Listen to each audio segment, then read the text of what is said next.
Первое, что скажу, в любой команде в Гродно нелегко, знаю не понаслышке, поэтому к чему готовились, это в принципе и произошло.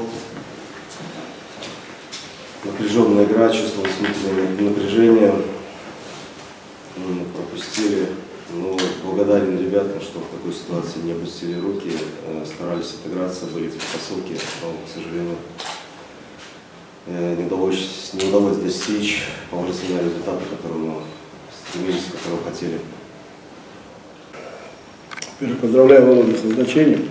Хороший тренер, хороший человек. Наконец-то, наверное, Торпедо обрело то, что долго искало.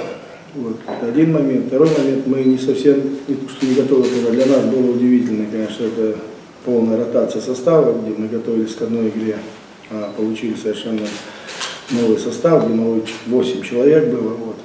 Имели мы сегодня преимущество, вот, должны были забить раньше, чтобы все-таки снять какой-то психологический момент, который присутствовал. Ну, я рад, что мы довели матч до победы, считаю, заслуженно.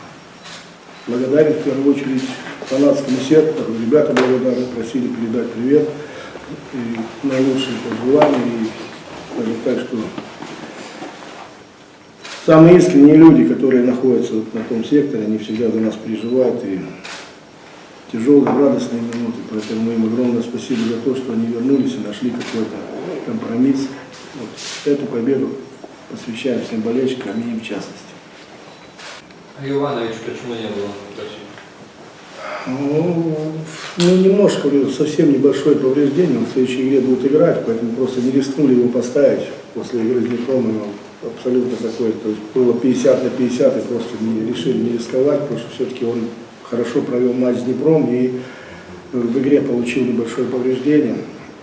И учитывая то, что у него не было давно игровой практики, чтобы не усугубить травму, так у нас очень много в этом году, мы просто дали ему отдохнуть. Я думаю, что Андрей Горбач хорошо его очень заменил, в следующей игре будет готовиться Иванович. Можно спросить нападающий Атименко, он выйдет, скоро мы его увидим? Кто? Атименко, Каменский. Ну, он готовится, пока ему, он очень высокий, тяжело адаптацию проходит. Как адаптируется, сразу выйдет, он хорошо выйдет, неплохо. Мы постепенно будем вводить. Владимир Владимирович, Павел Клиньо, чому не змог удільничати в сьогоднішньому матчі? Он температура, он заболел, поэтому не попал в континенции, и мы не стали рисковать здоровьем молодого парня, поэтому из-за медицинских указаний.